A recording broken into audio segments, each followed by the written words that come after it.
segundo periodo, ya están más allá de la mitad del semestre, entonces espero que les esté yendo bastante bien. ¿Cómo van con películas y con Pharma? Digo, Pharma tienen su examen mañana, ¿no?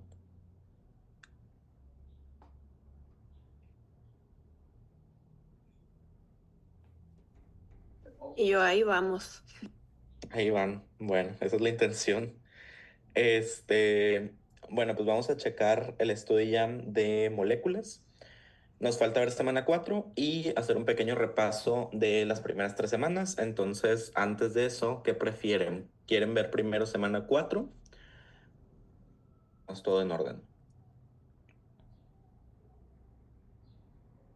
Yo creo que todo en orden estaría genial. ¿Todo en orden? Ok. Sí, todo en orden. ¿De acuerdo?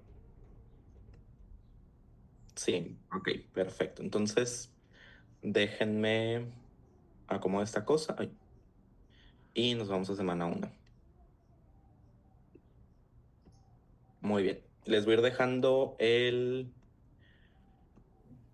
código del registro, porfa, para que lo llenen. Igual acuérdense, no se les vaya a pasar llenarlo. Ahorita al final les voy a mandar la presentación ya completa de toda la materia y les digo que el bloque pasado grabamos el Study Jam. Entonces también les voy a mandar el drive que trae ahí los videos por si ocupan verlos o algo así ya más cerca de su examen, que creo que es el miércoles, ¿no?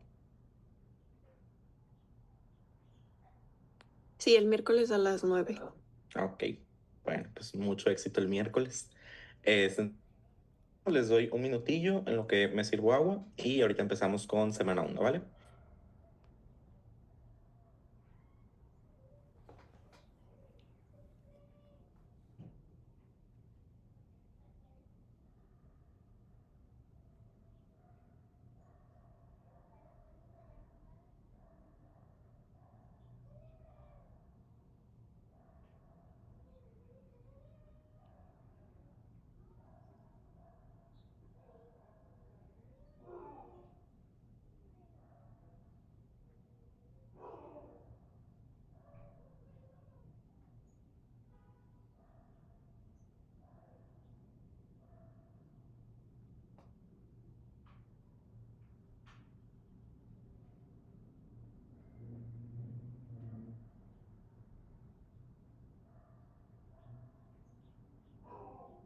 Muy bien, listo. Entonces, vamos a empezar con semana 1. Vamos a ir un poquito rápido en las primeras 3 semanas porque solo queremos como resaltar las cosas que son más importantes que suelen preguntar en el examen para que no se les vaya a pasar repasar eso. Igual si tienen dudas o lo que sea, interrúmpanos, deténgannos. Si prefieren que vayamos más rápido o más lento, ustedes nos van diciendo, ¿sale? Entonces, primera cosa de semana 1, las definiciones de farmacología. Farmacología, acuérdense, pues es la suma del entendimiento de la farmacocinética más la farmacodinamia. Y diferencia clave entre farmacocinética y farmacodinamia. Una es lo que el cuerpo le hace al medicamento y otra lo que el medicamento le hace al cuerpo, ¿sí? Farmacodinámica es el efecto o pues sí, lo que trato yo de buscar al administrar un medicamento, ¿sale? Que esta farmacodinamia pues va a estar dada por entender cómo el medicamento reacciona o activa o bloquea ciertos receptores, aumenta funciones o las disminuye, mientras que la farmacocinética es lo que el cuerpo le va a hacer al medicamento, o sea, todo lo del ADME, ¿sí? Cómo se absorbe, cómo se distribuye, cómo se elimina, ¿sale? Farmacometría, esto no nos toca hacerlo a nosotros, pero acuérdense que es como procesos matemáticos para identificar las propiedades de un medicamento con base en las dosis. Es hacer simulaciones matemáticas para decir, ¿sabes qué? Este medicamento en particular a tal dosis tiene un efecto ansiolítico, pero si yo me paso de esa dosis, tiene un efecto sedante, ¿sí? Eso pues no nos toca a nosotros entenderlo como tal. Tampoco la farmaconosia, pero pues farmaconosia es buscar medicamentos o investigar sustancias del entorno, de la naturaleza para, o que tengan un potencial farmacológico, ¿sale? Entender el origen, la estructura y por ende pues entender los efectos que pudieran llegar a tener. Posología, eso sí nos toca hacerlo nosotros y es lo que comúnmente viene en una receta médica, ¿sí? Un esquema posológico. Es saber el medicamento que voy a dar, cada cuánto, o sea, la dosificación, la O sea, 500 miligramos cada 8 horas. ¿Y por cuánto tiempo? Una semana, 7 días, 5 días, 2 días, ¿sale? En cuanto a farmacovigilancia, eso es lo que vamos a ver en semana 4, pero esta es como la policía de los medicamentos, porque lo que hace es, está muy activa durante la investigación de medicamentos y lo que hace es confirmar que estos sean seguros y también aplica a largo plazo, o sea, mantener una farmacovigilancia constante sobre los medicamentos para verificar que pues no tengan efectos adversos o si los llegaran a ver, pues evaluar si se debe de retirar del mercado. Toxicología, lo mismo que farmacología, solo que enfocado en tóxicos, venenos, cómo, cuál es su estructura, cuál es el efecto y al final cómo interactúan con receptores o alteran procesos fisiológicos y que eso es lo que nos causa daño. Farmacotecnia, esto tampoco nos toca a nosotros, pero pues es el saber o el generar un medicamento en diferentes presentaciones, ya sea tabletas, o sea, por vía parenteral, la que ustedes quieran. Y por último, la farmacogenética, que esto lo vemos un poquitito, que es el efecto, o sea, cómo varía el efecto de un medicamento en diferentes personas basado en sus características genéticas. Sí, por eso lo vemos muy claro, por ejemplo, en la parte del metabolismo de fármacos, que es lo que solemos llamar de que, es que este paciente es un metabolizador rápido de tal medicamento o un metabolizador lento, que pues puede llegar a tener efectos, o más bien son cosas que tenemos que considerar al momento de hacer un esquema posológico, ¿sale? Entonces, para empezar, vamos a ver todo lo de farmacocinética, que es lo del ADME, ¿sale? Que les digo que al final es entender lo que el cuerpo le va a hacer al medicamento una vez que ingresa a nosotros. Y para que un fármaco pueda tener este efecto que queremos, tiene que administrarse, absorberse, distribuirse por nuestro cuerpo a través de la sangre o del líquido linfático, cruzar barreras celulares como para entrar y salir del sistema circulatorio, atravesando endotelio, sobrevivir al metabolismo, porque al final nuestro cuerpo pues va a tratar de eliminar sustancias exógenas cada que pasen por el hígado. Y por último, sobrevivir a la eliminación, ¿sí? Porque este metabolismo, acuérdense que lo que hace es cambiar la estructura de los medicamentos para que sea más fácil que se eliminen por vía renal o por vía hepática o por lo que ustedes quieran. Bueno, vía biliar más bien, o por esas. Entonces, absorción, que es lo primero que vamos a revisar, es el proceso que comprende desde que el medicamento entra a nuestro cuerpo hasta que alcanza el compartimento central, o sea, la circulación sistémica, ¿sí? Y vamos a repetir estas características a lo largo de toda la asesoría, que acuérdense que son, al final no dejan de ser características de una molécula para que puedan atravesar barreras, ¿sí? Entonces, ¿qué es lo que determina este desplazamiento, esta absorción? Pues va a ser primero el tamaño de la molécula, se absorbe mucho más fácil una molécula que es pequeña comparada con una grande, características, por ejemplo, si tiene grupos funcionales, el grado de ionización, que lo vamos a hablar un poquito más adelante, si es un ácido base, un ácido débil o una base débil. Su liposolubilidad, acuérdense que medicamentos que sean liposolubles, pues va a ser mucho más fácil que atraviesen la membrana lipídica de las células. Y por último, lo de la unión a proteínas, que esto va más de la mano de la distribución. Antes de, vamos a entender otra vez o repasar estos conceptos de absorción, biodisponibilidad y bioequivalencia. Acuérdense que el más importante a todo esto va a ser la biodisponibilidad, porque esta es la cantidad de medicamento que realmente va a llegar al sitio de acción. O sea, de un total que yo le dé al paciente, o sea, de una dosis administrada, qué porcentaje o qué fracción de esa dosis va a llegar realmente a tener el efecto, ¿sí? Lo vamos a definir con la fórmula de F, que F va a ser lo mismo que biodisponibilidad, que es igual a la cantidad del el medicamento que sí llegó al sitio de acción sobre la cantidad administrada. Y lo vamos a ejemplificar con valores entre el 0 y el 1. F igual a 1, pues es un medicamento que tiene una biodisponibilidad del 100%. O sea, si yo le doy al paciente 100 miligramos, esos mismos 100 miligramos son los que van a tener efecto, ¿sale? Por otra parte, y algo que se puede llegar a confundir es el concepto de absorción, ¿sí? Que ya dijimos que este es más el proceso en el que llega desde el lugar de administración hasta el compartimento central. En caso de los medicamentos que sean sólidos, como las tabletas, pues van a ocupar dilución en el líquido del tracto gastrointestinal para poderse disolver y que puedan absorberse, ¿sale? y realmente la absorción impacta en la biodisponibilidad, pero pues no tiene mucha relevancia en comparación con la biodisponibilidad, ¿sale? Y nada más acuérdense que la concentración de un medicamento puede variar mucho dependiendo de la vía de administración en la que yo lo ponga, ¿sí?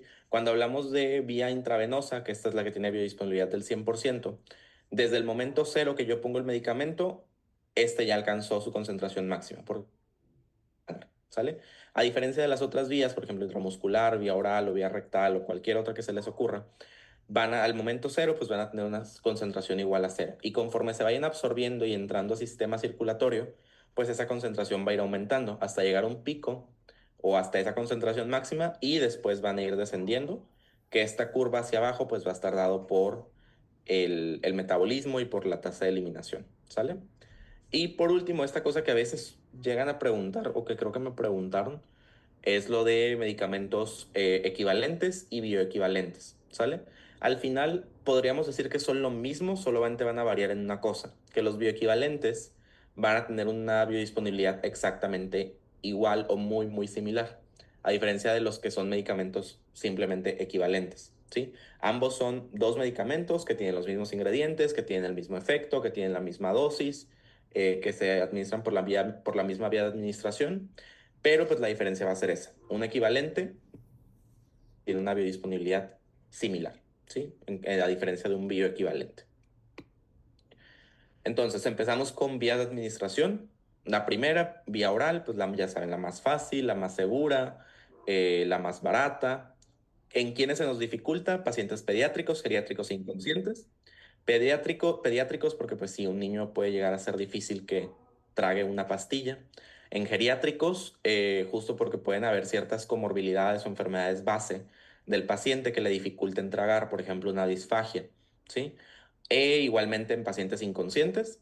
¿Por qué? Pues porque no vas a hacer que un paciente que esté inconsciente tome algo por vía oral por riesgo de aspiración o de atragantamiento, ¿sale? Cuando van por vía oral, pues se van a absorber principalmente en el intestino delgado por difusión pasiva. Este, y esto pues va a estar dado justo por las mismas características que hablamos a un principio. Tamaño, grado de ionización, liposolubilidad, estructura química, etcétera, etcétera, etcétera, ¿sale?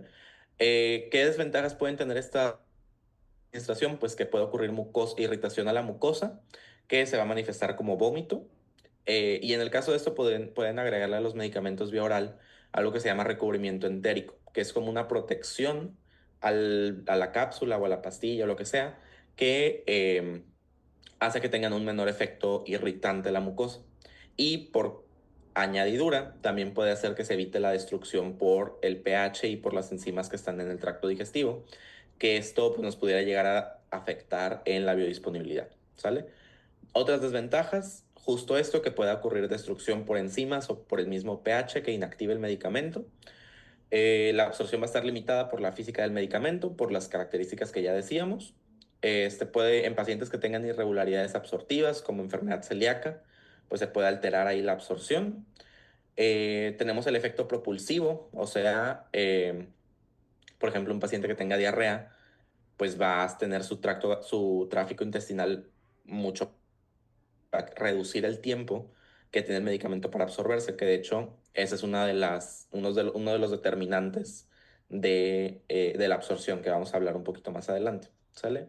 Y por último, el metabolismo previo al exceso de circulatorio, que eso es lo del efecto de primer paso, que también ahorita lo vamos a hablar, ¿sale? Entonces, ¿qué factores van a alterar o modificar la absorción cuando va por vía oral? Pues justo las mismas características que ya hablamos y que vamos a seguir repitiendo a lo largo de la asesoría. La física del fármaco, tamaño, hidrosolubilidad o liposolubilidad, grado de ionización. Además de eso, la superficie de absorción va a ser diferente, pues la tasa de absorción de un medicamento que se absorba, por ejemplo, en estómago, de un medicamento que se absorba en intestino, por la diferencia en la superficie. La concentración del fármaco también, pues qué tanto fármaco hay disponible para que se esté absorbiendo. Y por último, la velocidad de vaciamiento gástrico.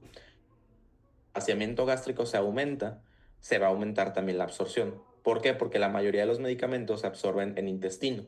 Entonces, si yo aumento el vaciamiento, o sea, hago que pase más rápido el medicamento de estómago a intestino, pues por ende voy a aumentar la absorción porque ahí es donde ocurre mayormente, ¿sale? ¿Y qué cosas determinan este vaciamiento? Pues el contenido calórico, o sea, si se acompaña de alimentos con un alto índice calórico, con mucho volumen, van a hacer que se acelere este vaciamiento gástrico y pues pueda aumentar la absorción. Dentro de estas mismas presentaciones de vía oral, tenemos ciertas preparaciones que nos ayudan a tener concentraciones plasmáticas del medicamento un poco más prolongadas, ¿sí? Que son lo que llamamos preparaciones de liberación prolongada, ¿sí? ¿Por qué? Porque la absorción de los medicamentos que van por vía oral, en especial de los que sean sólidos, depende de qué tan fácil se diluyan en el líquido del tracto gastrointestinal para que se puedan ir. Entonces yo puedo jugar con la formulación de estos medicamentos para hacer más fácil o más difícil la dilución y así estar manteniendo curvas de concentración más prolongadas. Dentro de ellas tenemos la liberación sostenida, liberación prolongada y liberación controlada. Controlada, pues voy soltando medicamento de poco a poco. Sostenida se va diluyendo el medicamento como en una tasa estándar, digamos, que hace que la concentración se mantenga porque cada que va bajando se va absorbiendo más medicamento, ¿sale? Que al final pues todas se resumen en lo mismo. Quiero que el medicamento dure más tiempo, o la concentración más bien del medicamento dure por más tiempo a nivel plasmático. Se utiliza mayormente para medicamentos que tengan vidas cortas de menores de 4 horas y para pacientes seleccionados. Por ejemplo, si yo tengo un paciente epiléptico, pues va a estar un poquito de flojera estarle dando un medicamento a cada ratito para evitar que tenga epilepsia.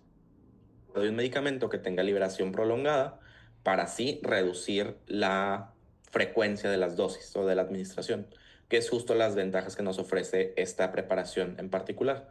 Disminuir la frecuencia de administración, mantener un efecto prolongado y que haya menor incidencia e intensidad de efectos indeseados o efectos adversos. ¿Por qué? Porque se va liberando de poco a poco. Entonces, si hay una reacción adversa o un efecto adverso, pues no va a ser tan grave porque la concentración no estaba como en su concentración máxima, vaya, ¿sale? Vía sublingual, que está,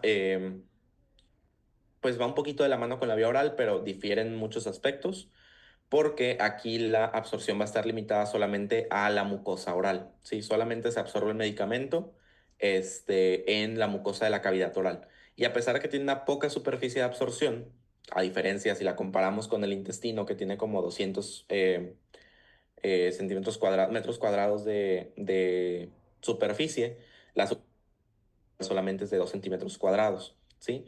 Pero a pesar de que tiene esta limitada área de absorción, también ofrece un beneficio bastante relevante, que es evitarse el efecto de primer paso, ¿sí? ¿Por qué? Porque el drenaje de la cavidad oral va directo a la vena yugular interna, que al final va a desembocar en la vena cava superior, entonces va a llegar directo a corazón derecho y así nos evitamos que pase por hígado antes de llegar a circulación arterial, ¿sale? En cuanto a inyecciones parenterales, aquí pues incluye todo lo que ponemos con una jeringa, intravenosa, intramuscular, subcutánea, intradérmica, intratecal, intraarterial, la que ustedes quieran. Es una forma de administrar medicamentos de forma más rápida y podemos tener mucho más precisión que con los de vía oral, porque aquí somos más conscientes de la dosis de carga, ¿sí? Yo sé, por ejemplo, en el caso de la vía intravenosa, que la cantidad de medicamento que yo ponga es la cantidad de medicamento que va a tener efecto. ¿Por qué? Porque aquí nos evitamos muchas de las inconvenientes que tiene, por ejemplo, la vía oral, ¿sale? Usamos esta vía particularmente en urgencias para pacientes inconscientes, también para vacunas, cuando se están poniendo anticuerpos monoclonales para tratar alguna enfermedad. Lo único que hay que considerar con estas vías es que algunas pueden tener cierto grado de eliminación a nivel de pulmón, porque el pulmón pues también se encarga de metabolismo un poco, bueno, más bien mucho menor en comparación con el hígado, pero pues también ahí hay cierto grado de eliminación de medicamentos. Y esto solo no lo evitamos cuando ponemos medicamentos por vía intraarterial. ¿Por qué? Porque estos llegan pues directo a corazón izquierdo, bueno, más bien los ponemos directo en circulación arterial más bien, entonces pues va a repartirse en el cuerpo antes de pasar a pulmón, ¿sale? Desventajas que nos dan estas vías, pues que son mucho más dolorosas que una vía oral. Hay que mantener asepsia para hacer alguna lesión en la piel. Es difícil la autoadministración, especialmente de vía intramuscular, vía intravenosa. Quizá una subcutánea, pues sí está más fácil que se lo pongan los pacientes, o una intradérmica, pero pues las otras son un poco más complicadas. Y aquí sí tenemos que tener mucho más control de las dosis que estamos poniendo, particularmente de la vía intravenosa, intratecal, intraarterial. ¿Por qué? Porque son medicamentos que llegan a su concentración máxima luego, luego, o que llegan muy rápido a el sitio de acción, por ejemplo, la intratecal, ¿sale? Vía intravenosa, vamos a empezar a hablar de cada una de estas vías parenterales. La primera, pues la vía intravenosa, que es de las más usadas, tiene una biodisponibilidad del 100%, o sea, lo que yo pongo es lo que llega y hace efecto. Se distribuye de forma rápida porque lo metemos directo a circulación sistémica. Su administración pues va a ser inmediata, mucho más precisa, pero eso también nos da la desventaja de que tenemos que hacer un cálculo que vamos a poner para evitar efectos adversos. Este, ¿Qué más? Nos ofrece la ventaja de que podemos usar medicamentos que sean irritantes, que no se puedan poner por otras vías, porque conforme voy metiendo el medicamento se va diluyendo en la sangre, entonces se quita este efecto irritante. Solamente no puedo poner medicamentos que sean oleosos, porque van a precipitar la sangre, o se van a hacer que se sedimente, o medicamentos que causen hemólisis, ¿sale? Tenemos dos formas de administrar vía intravenosa, ya sea en bolo o en infusión. Bolo es, le aviento todo de un golpe. Infusión, pues lo dejo ahí, es el suerito que ponen cuando estás en el hospital con medicamento, pues va pasando poco a poco en infusión, ¿sale? Desventajas, ya dijimos, ocupamos un cálculo más exacto de la dosis y que aquí podemos tener reacciones adversas mucho más fuertes e inmediatas porque la concentración máxima del medicamento pues va a llegar a tope desde el momento cero, ¿sale? Y qué otra cosa, pues tenemos que mantener la permeabilidad para seguir administrando esta vía. Si se tapa la venita, si se congestiona, si se dematiza, pues bye, tenemos que poner otra vía, ¿sale? Vía subcutánea, aquí vamos a usar medicamentos que no causen irritación a la piel porque podemos generar, aparte del dolor, necrosis o esfacelación, o sea que la piel se empiece como a descarapelar. En el caso de la absorción de esta, pues va a ser mucho más lenta y sostenida porque va a depender de qué tan fácil se absorban los tejidos, ¿sí? No entra directamente este, a circulación sistémica, ¿sale? Podemos manipular la absorción, sí, modificando el tamaño, el pH del medicamento, incluso agregándole complejos proteicos para que sea más difícil que se absorba. Y esta dificultad en la absorción lo podemos traducir como un efecto más sostenido. ¿Por qué? Porque se va a ir absorbiendo de poco a poco conforme se vaya liberando, ¿sale?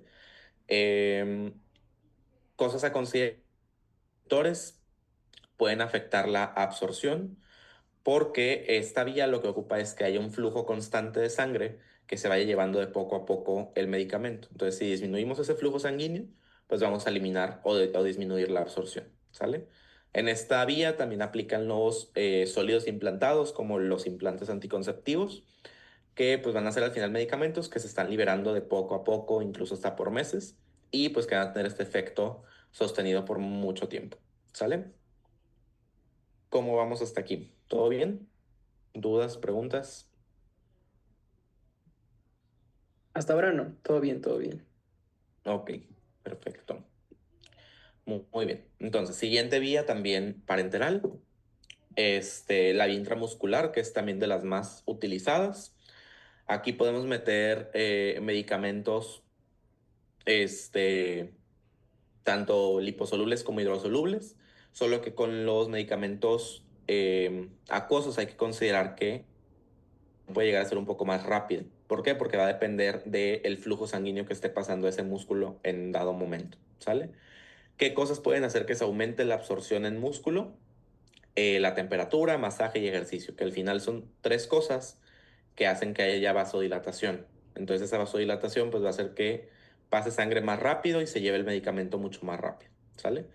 Aquí usualmente podemos usar tanto el deltoides como el glúteo mayor para poder para administrar medicamentos.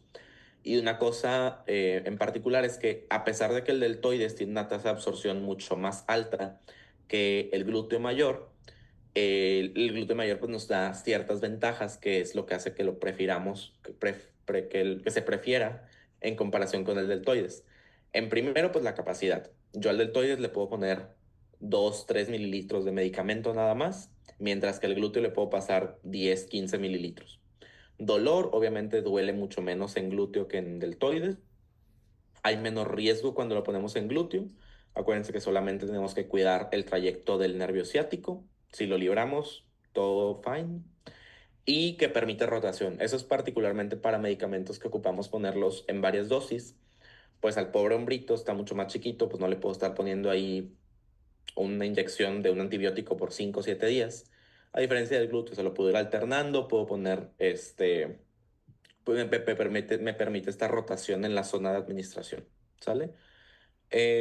Cosas a considerar también intramuscular, medicamentos que sean con base aceitosa van a absorberse mucho más lento, pero con un efecto sostenido, y esto se puede alterar en mujeres por la composición grasa del glúteo. Otras dos vías que son ya un poco menos usadas o menos comunes, quizá el intratecal un poquito más, porque esto es donde se pone el bloqueo o lo que llaman la raquia, que es para anestesiar, por ejemplo, para una cesárea. Este, Me preguntan que el nervio ciático es el que pueden llegar a pinchar cuando ponen inyección intramuscular en glúteo, porque sigue el trayecto. Es por eso que para la administración dividimos el glúteo en 4 cuadrantes y siempre inyectamos en cuadrante superior externo, porque ahí es donde está libre del ciático. ¿Sale? Uy. Entonces, les decía que la intratecal es la que usan para, por ejemplo, para la anestesia espinal, para infecciones graves en el sistema nervioso, una meningitis, una meningoencefalitis, ¿por qué? Porque acuérdense que la barrera hematoencefálica evita el paso de sustancias hacia el sistema nervioso central, actúa como una barrera, ¿sí? Eh, entonces, si yo pongo un medicamento por vía intratecal, pues me evito este bloqueo que me va a poner la barrera hematoencefálica y hace que se ignore P, que es una proteína que hagan de cuenta que agarra el medicamento y lo expulsa, ¿sí? Que es una de las características de esta barrera hematoencefálica. Efecto, pues vamos a tener un efecto local, más que nada centrado en sistema nervioso central, meninges, en el encéfalo, en el eje cefalorraquídeo. Y pues les digo, usos, anestesia, ciertos tumores cerebrales para poner algún medicamento o algún, pues sí, tratamiento antitumoral y para infecciones graves del sistema nervioso central. Por otro lado, la intraarterial, esta pues obviamente entra directo a las arterias. Usualmente se usa nada más para fines diagnósticos o para tratamientos muy específicos porque se restringe el efecto solo al órgano o al tejido que se irrigue por esa arteria, ¿sí? Se usa particularmente, por ejemplo, para tratar tumores hepáticos o cáncer en cabeza y cuello, pero pues hay que considerar que esta vía nos efectos adversos mucho más complejos que el resto de vías porque pues entra directo a circulación arterial, ¿sale? Vía pulmonar y transdérmica, otras dos vías de administración. La verdad es que pues ya son cada vez menos usadas, o sea, de aquí las que vemos para adelante son menos usadas. Vía pulmonar en particular se usa solamente para efectos locales en pulmón. No tiene efecto de primer paso, pero pues la verdad es que la absorción por vía pulmonar no alcanza mucha parte circulación sistémica. Y pues usamos medicamentos que sean en forma de gases, particularmente, por ejemplo, para el tratamiento de asma, ¿sí? En cuanto a la transdérmica, aquí pues es tal cual, poner un medicamento en un parchecito o ponerlo, pues sí, en un parchecito para que se esté absorbiendo eh, de forma sostenida, pero esta absorción va a depender de la superficie en la que yo aplique el medicamento y qué tan liposoluble sea. ¿Por qué? Porque aquí pues directamente tiene que atravesar primero una tele, ¿sale? Se facilita la absorción cuando tenemos piel quemada o erosionada, porque pues hacemos o quitamos capas que se tienen que pasar. Y es lo que se ayuda o que se usa, por ejemplo, en pacientes con quemaduras, pues se pone el medicamento directamente porque yo sé que va a tener un efecto mucho más rápido. Y si yo pongo si el medicamento viene con un vehículo oleoso o yo froto la piel después de ponerlo, se va a aumentar la tasa de absorción por las características, en lo del oleoso, por las características del paso de barreras. Y si froto la piel, pues aumento también la superficie de absorción y hago un poquito de vasodilatación. ¿Sale? Vía oftálmica también pues es para un efecto local en ojos, usualmente gotitas, también pueden ser lentes de contacto con medicamento o dispositivos de liberación prolongada. O sea, pongo un dispositivo ahí dentro del ojo que esté liberando medicamento. Que les digo, pues la verdad es para efecto local más. Y la vía tópica de mucosas también busca un efecto local, pero pues en mucosas. Nasofaringea, orofaringea, vaginal, colónica, en la vejiga, en la uretra, lo que ustedes quieran. Tiene una muy buena absorción porque pues es una de las características de las mucosas. Y ofrece una ventaja especialmente para tratamiento de inmunoterapia. ¿Por qué? Porque acuérdense que en las mucosas tenemos una alta presencia de células presentadoras de antígenos. Entonces, pues facilito ahí la presentación de ese medicamento y que se monte la respuesta que yo necesito. ¿Sale? ¿Dudas? ¿Preguntas?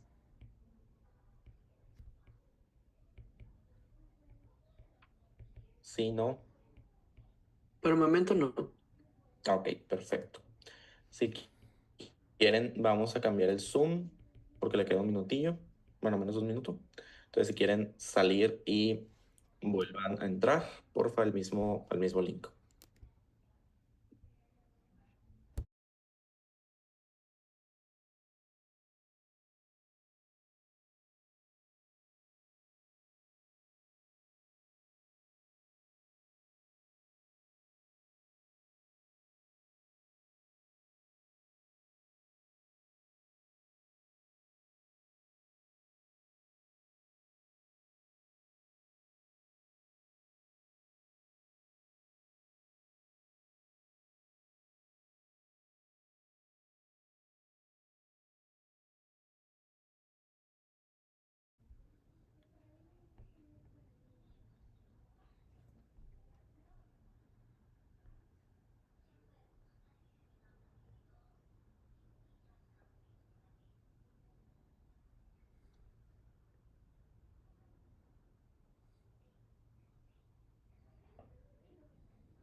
La regla es que era por vídeo.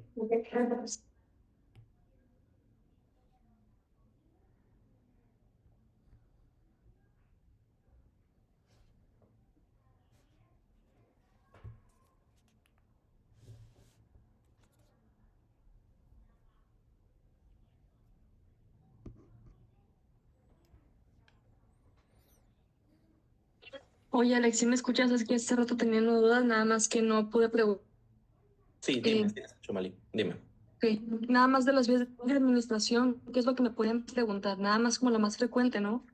El de las vías de administración, sí recuerdo que venían dos, tres preguntillas, pero era de que, o sea, estaban muy simples. La verdad, de las que más les preguntan es vía intravenosa, vía oral, y les preguntan, por ejemplo, de ventajas y desventajas que les da cada una y de cuándo usar una vía u otra. Me acuerdo que en una venía de que, pues tienes un paciente que está inconsciente, que lleva urgencias, que no sé qué, ocupas poner un medicamento que tenga un efecto rápido, pues ¿cuál vía vas a preferir? ¿Cuál de las que hemos visto te sonaría más lógica usar? No, pues obviamente la intravenosa. Exacto, a una intravenosa. Em, o te ponen un paciente de que, sí, tienes un paciente que ocupa tratarse por, no sé, X enfermedad, pero pues resulta que ese paciente tiene enfermedad celíaca. Esta administración pudiera verse afectada. O sea, de que la entera. La enteral, ajá, la vía oral. ¿Por qué? Pues porque tienes ahí una disminución en la superficie de absorción.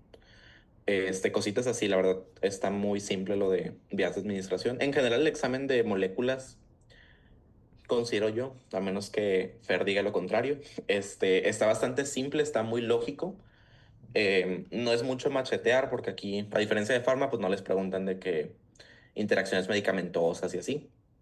Este, las cosas más complicadillas es lo de las curvas de dosis respuesta, lo de las fórmulas de cálculo de dosis, de calcular concentración plasmática, dosis de carga, dosis de mantenimiento. Lo de las NOMs, eso sí es macheteárselo, lo que vemos en semana 4 que ahorita vamos a ver con Fer. Y también macheteárselo de la clasificación de medicamentos para uso en embarazo. Es así que te puede sacar más de onda si no lo estudiaste. Todo lo demás, la verdad, es bastante lógico. No, nada, gracias. Muy bien. ¿Alguien tiene alguna otra pregunta, duda? ¿Hasta ahorita todo bien?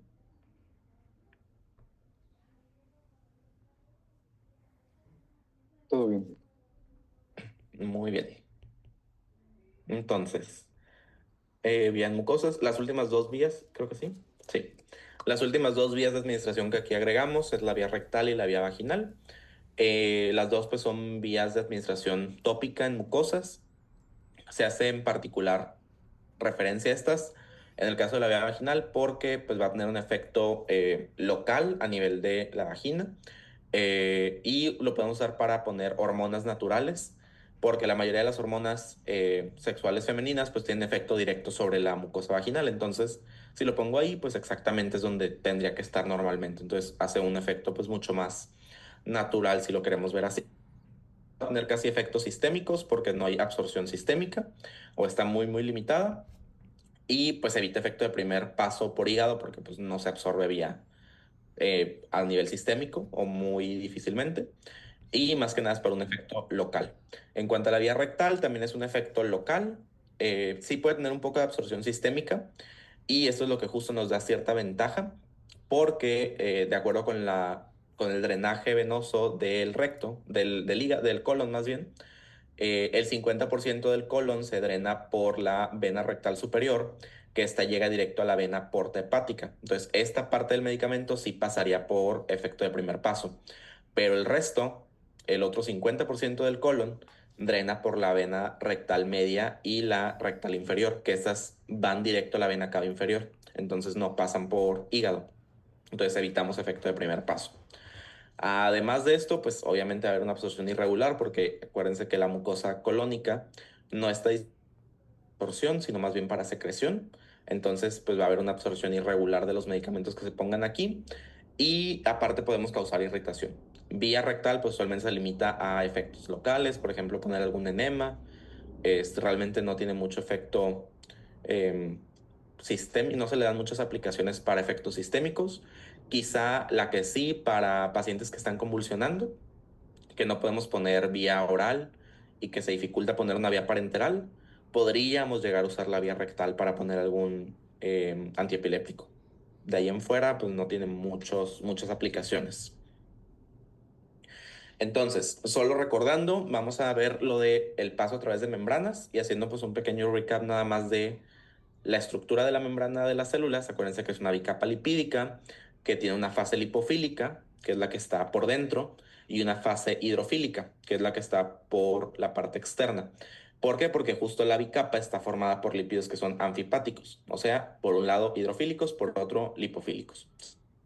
Este, estos lípidos que conforman la membrana se pueden desplazar, moverse y crear microdominios que al final le ofrecen características de la membrana propias de ella, como fluidez, flexibilidad, etc. Podemos tener también proteínas que estén incrustadas en esta membrana, que al final son proteínas que nos van a dar ciertas funciones ya sea como andamiaje para estabilizar la estructura de la célula o con funciones como transportadores, receptores, entre otras cosas, ¿sale?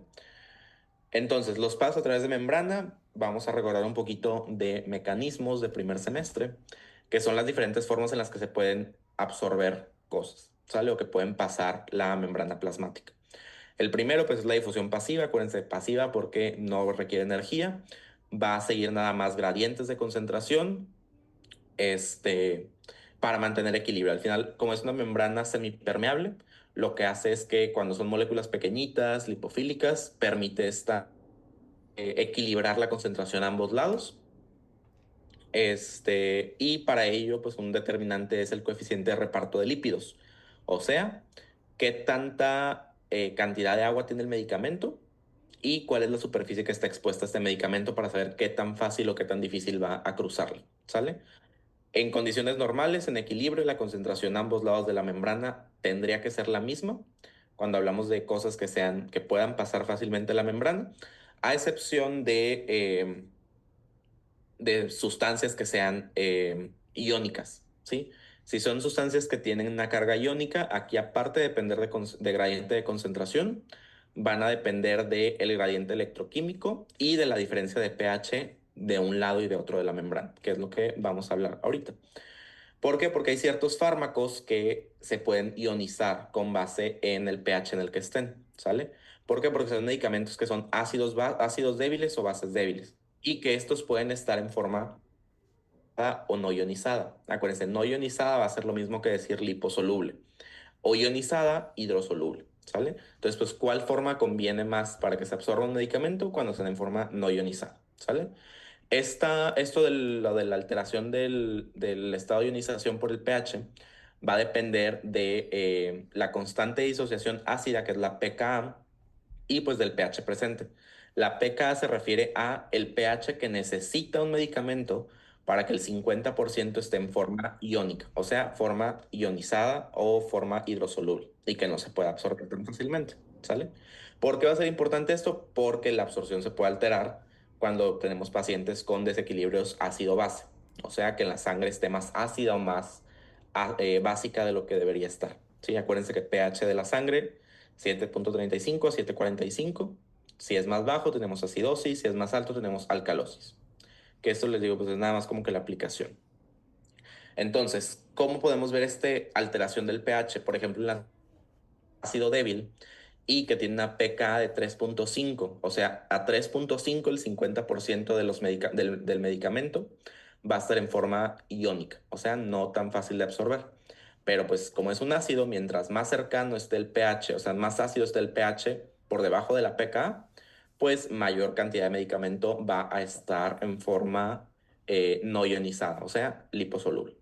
En el caso de la aspirina, si comparamos el pH del estómago, que es un pH de 2, con el del intestino delgado, que ronda 6-7, pues obviamente en el estómago la mayoría del medicamento va a estar en forma no ionizada, entonces va a estar liposoluble y por ende va a ser más fácil que se absorba, a diferencia de cuando la aspirina esté a nivel del intestino delgado. ¿Por qué? Porque el pH va a hacer que la mayoría del medicamento esté en forma ionizada, o sea, hidrosoluble, o sea, más difícil de absorber.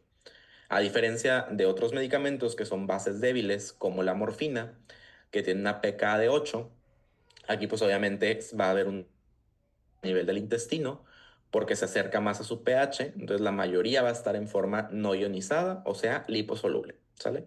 Aquí no recuerdo que me lo habían preguntado, pero pues si les preguntan algo de que este medicamento tiene esta pKa, ¿dónde es más fácil que se absorba? Pues donde tenga el pH más similar o más próximo a su pKa. That's it. Otras dos formas de transporte o de paso a través de membranas. Difusión facilitada, que esta al final también es una forma de transporte que no requiere energía como tal y se va a mover por gradiente de concentración, solo que aquí en lugar de difundirse de forma, o sea, de que atravesar directamente la membrana, aquí se van a utilizar proteínas o transportadores que faciliten el movimiento y pueden llegar a ser muy selectivas, o sea, este transportador es exclusivamente de glucosa, por decir algo. Entonces va a ser mucho más selectiva y mejor que una difusión pasiva para ese caso. En el caso del transporte activo, aquí sí vamos a ocupar gastar energía, gastar ATPs, porque vamos a ir en contra del gradiente de concentración, ¿sale? Solo que aquí hay que considerar que se pueden llegar a saturar estos transportes y puede llegar a haber inhibición competitiva, o sea, dos cosas que utilicen el mismo transportador, pues van a estar peleando entre ellas por ver quién pasa primero, ¿sí? Entonces eso puede reducir la absorción de un medicamento o acelerarlo. Y en el caso del transporte activo, aquí sí tenemos que hacer diferencia en que hay dos tipos de transporte, antiporte y sin porte. O sea, antiporte pasa una cosa, o sea, cuando pasan las dos cosas, van a pasar hacia diferente lado, ¿sí? De un lado agarro una cosa y del otro otra y las invierto. A diferencia del sin porte, aquí agarro dos cosas del mismo lado y las aviento al lado contrario, ¿sale? Ejemplo de estos transportes activos, bomba sodio, potasio, ATPasa, que acuérdense que este es un sin porte o antiporte. ¿Qué hace la ATPasa?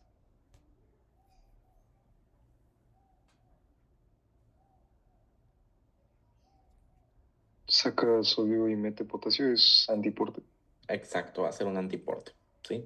Ese pues no tiene efecto así como tal en farmacología directa o en medicamentos relevantes, pero pues nada, es un ejemplo de que sepan que hay antiportes y sinportes.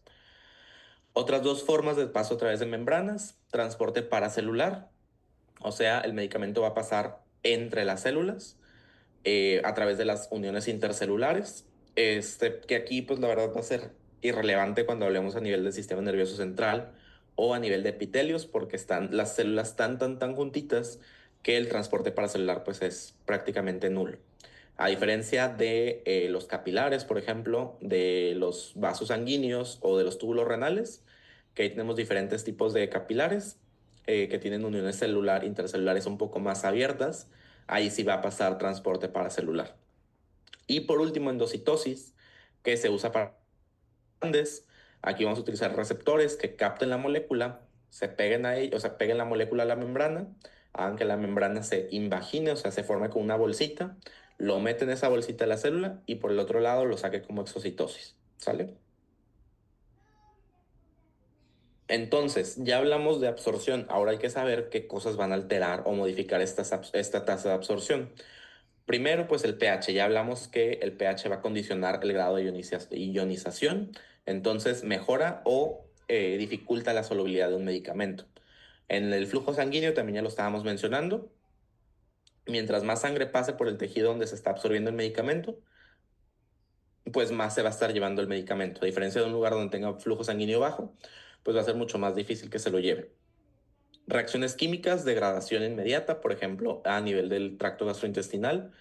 El ácido, o sea, el propio pH, por ejemplo, del estómago puede hacer que se inactiven ciertos medicamentos. Tiempo y superficie de tiempo, pues ya hablamos que se altera, por ejemplo, en pacientes que tengan diarrea, porque aceleramos el tráfico gastrointestinal y hacemos que el medicamento tenga menos tiempo para absorberse. Superficie de contacto, es lo que estábamos hablando ahorita, por ejemplo, de un paciente que tenga enfermedad celíaca, que hay una degeneración de las vellosidades.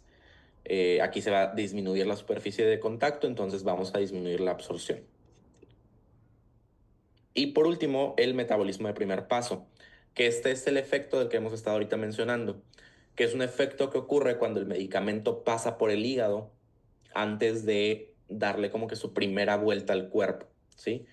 Pasa mayormente por vías de administración oral, que cuando se absorben por intestino llegan directo a la vena porta y hace que pase el medicamento por el hígado. Y en el hígado ocurre la mayor parte del metabolismo. Entonces va a empezar a metabolizarse el medicamento antes de que alcance su primera vuelta alrededor del cuerpo, ¿sale?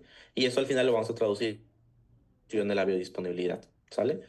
Que hay que considerar pues dosis más altas para que si yo quiero que 100 miligramos de medicamento lleguen a efecto, y sé que pasa por metabolismo de primer paso, pues a lo mejor le agrego 110 miligramos para considerar esos 10 que voy a perder ahí, por decir un ejemplo, ¿sale? Pero resulta que también el metabolismo de primer paso puede ser beneficioso, porque hay algunos medicamentos que se administran como profármacos, o sea, medicamentos inactivados que se activan después de que pasan por metabolismo.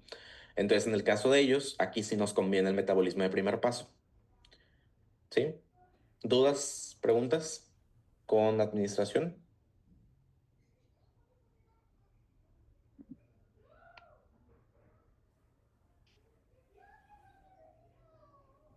Break de 5 minutos. Sí, sí, ¿les parece? ¿Quieren tomarse 5 minutos? O si quieren terminamos semana uno, que está, ya no falta mucho, es distribución que está mucho más simple, la intro de metabolismo y damos un pequeño break antes de empezar semana 2. ¿Les parece? Va. Sí. Muy bien. Entonces, eh, ya entendimos un poco de la absorción. Vamos a pasar a la segunda letra del ADME, que es la distribución, que este es el proceso en el que se van a movilizar los medicamentos a través del torrente sanguíneo para que lleguen al lugar donde tienen que hacer efecto, ¿sale? Aquí las cosas que van a alterar esta distribución va a ser el gasto cardíaco. Hoy se me fue la voz, perdón. El gasto cardíaco, el flujo sanguíneo, la permeabilidad de los vasos y el volumen ístico, o sea, el volumen sanguíneo, ¿sale? ¿Por qué? Porque al final pues es donde se está distribuyendo. Gasto cardíaco es que tanta sangre está moviéndose, flujo sanguíneo que tanta sangre llega a los tejidos para llevarse o entregar medicamento. Y el volumen pues que tanto transporte, digamos, tengo disponible, ¿sale? En el caso de hígado, riñón, cerebro, van a ser los primeros órganos a los que les llega el medicamento porque tienen una alta perfusión de manera. Y solo hay que considerar que el equilibrio en la sangre y en los tejidos de un medicamento pues va a depender de esta distribución, que puede tardar minutos o hasta horas en poderse equilibrar, ¿sale? ¿Qué más? Determinantes de distribución, lo mismo, propiedades físico-químicas, lo que hemos estado hablando, tamaño, ionización, liposolubilidad, etcétera, etcétera. ¿Por qué? Porque al final pues también tienen que atravesar membranas, tienen que atravesar endotelio para entrar y salir de la circulación. Frecuencia de administración, qué tanto medicamento yo voy a tener a la vez para estar moviendo. En dónde se administre, por lo de la tasa de absorción, acuérdense que varía dependiendo de la vía de administración. Y las interacciones medicamentosas, particularmente la competencia por proteínas transportadoras. ¿Por qué? Porque una parte relevante de la distribución es justo la unión a proteínas, que muchos medicamentos van a ocupar moverse por la sangre unidos a alguna proteína. En el caso de medicamentos ácidos, van a tener preferencia por la albúmina y de los preferencia por la glucoproteína ácida alfa, ¿sí? Algunos otros tienen proteínas más específicas, por ejemplo, hormonas que tienen transportadoras específicas. Y al final esto de las proteínas va a limitar qué tanto medicamento llega a los tejidos y está en sitio de acción, porque solamente la fracción libre del medicamento es la que va a tener efecto. La que está unida a proteínas, pues no se va a poder unir a su receptor, ¿sí? ¿Qué otra cosa?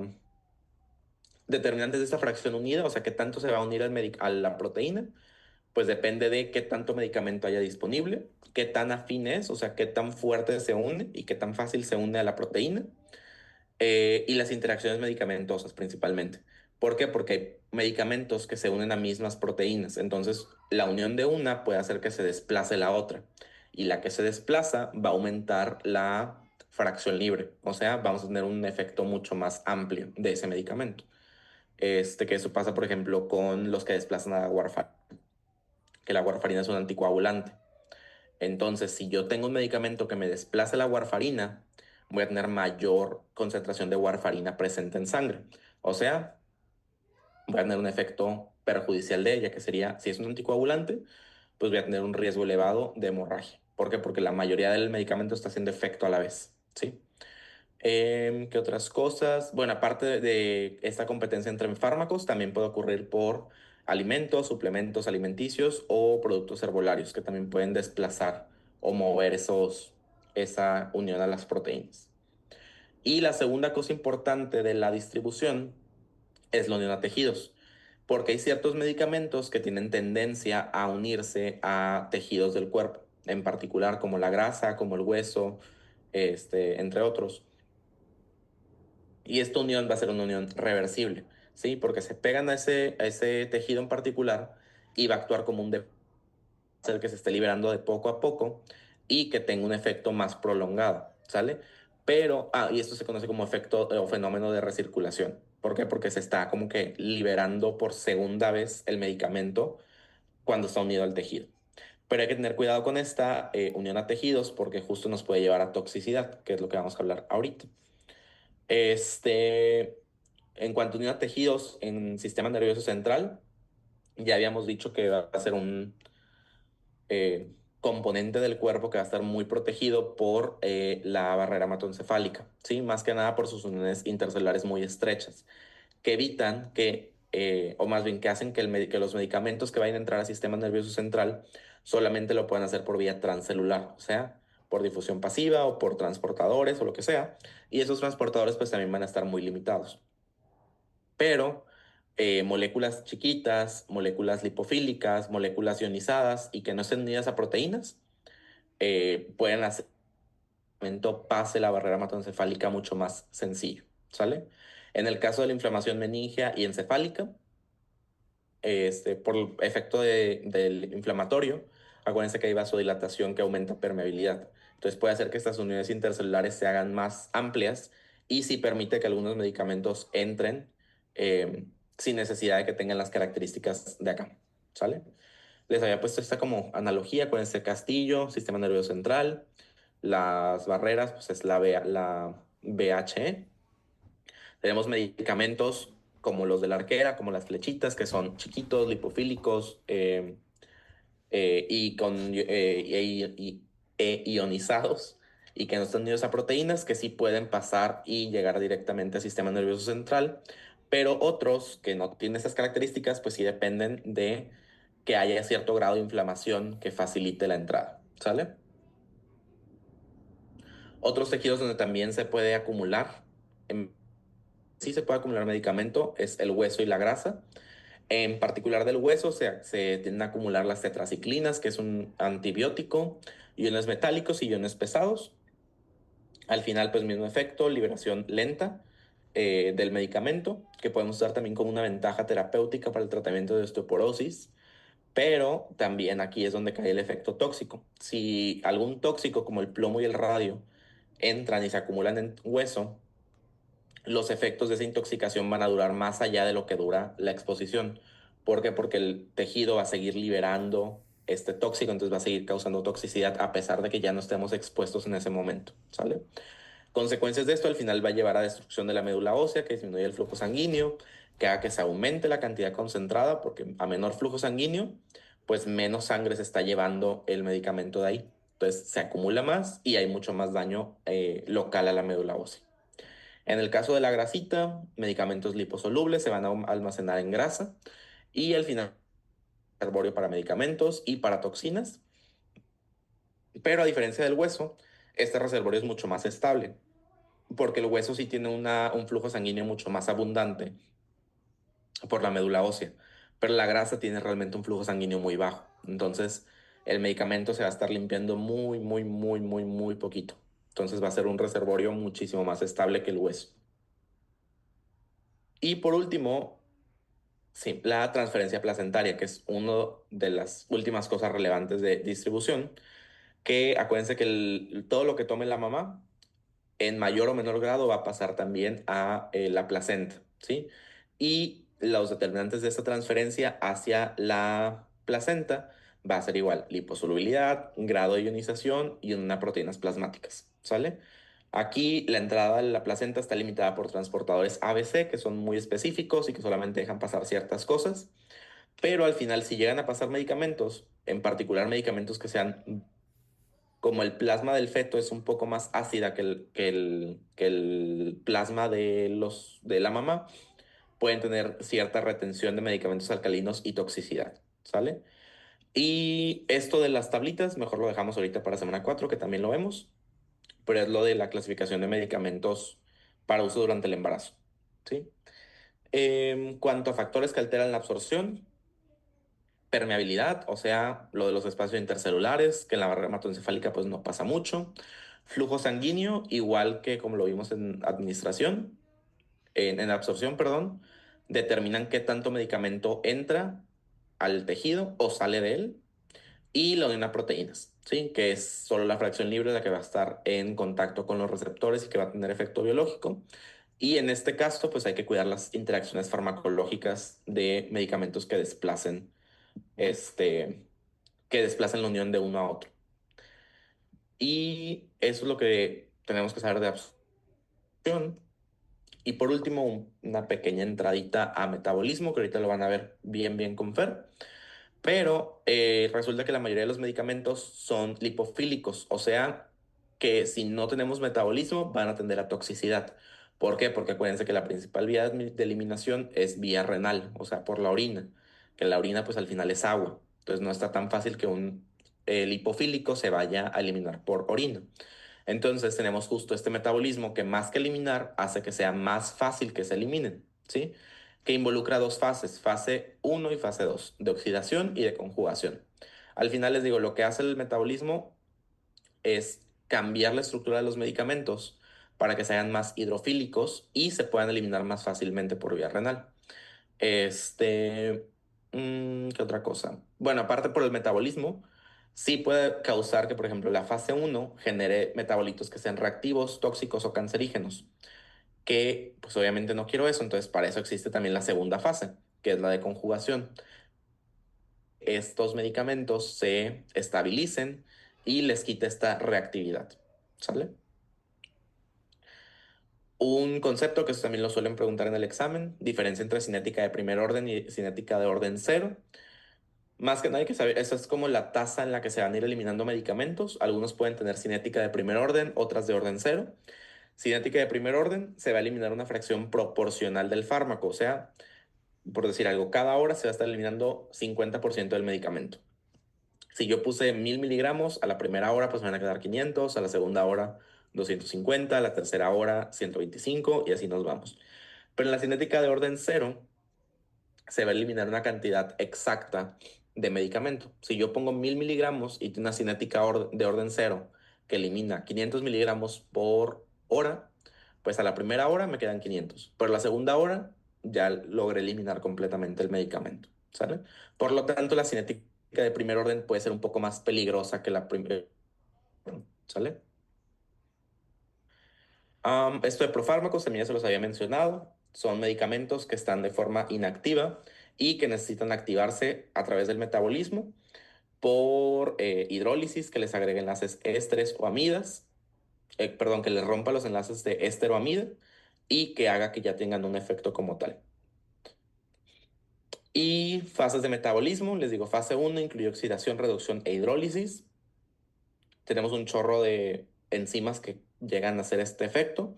Y las de fase 2 es conjugación, o sea, pegarle algo a la molécula que resultó de la fase 1. Realmente lo que hace la fase 1 es no altera tanto la solubilidad, o sea, no hace que sea más fácil eliminarlos, pero sí los hace inactivos, o sea, bloquea el efecto. A diferencia, bueno, y ahí hacer un disclaimer con los profármacos, que estos al revés, los hace activos. Y la segunda fase lo que sí hace es mejorar la solubilidad y ahora sí hacer que sea más fácil que se eliminen. Neutraliza a los metabolitos electrofílicos, o sea, reactivos, que se generaron durante fase 1, ¿sale? Son varias enzimas, creo que ahorita lo van a platicar más en la segunda parte con Fer. Y por último, acuérdense que el principal lugar donde va a ocurrir el metabolismo pues va a ser a nivel hepático, un poco también en intestino delgado, intestino grueso, pero pues mayormente en hígado, ¿sale? Cuando tenemos medicamentos que van por vía oral, acuérdense siempre efecto de primer paso, porque entra a circulación portal, los lleva al hígado y hace que se empiecen a metabolizar antes de dar la primera vuelta. Y esto va a pasar N cantidad de veces, o sea, cada que pasan por el hígado van a tener metabolismo hasta que se logre eliminar completamente el medicamento. Las enzimas que participan en el metabolismo puede ser que estén insertadas dentro de la membrana plasmática del retículo endoplasmático o bien que estén en el citosol o en el lumen de la célula, ¿sí? Y pues sí, ¿dudas, preguntas? Sí, ¿no? ¿Todo bien? ¿Todo mal?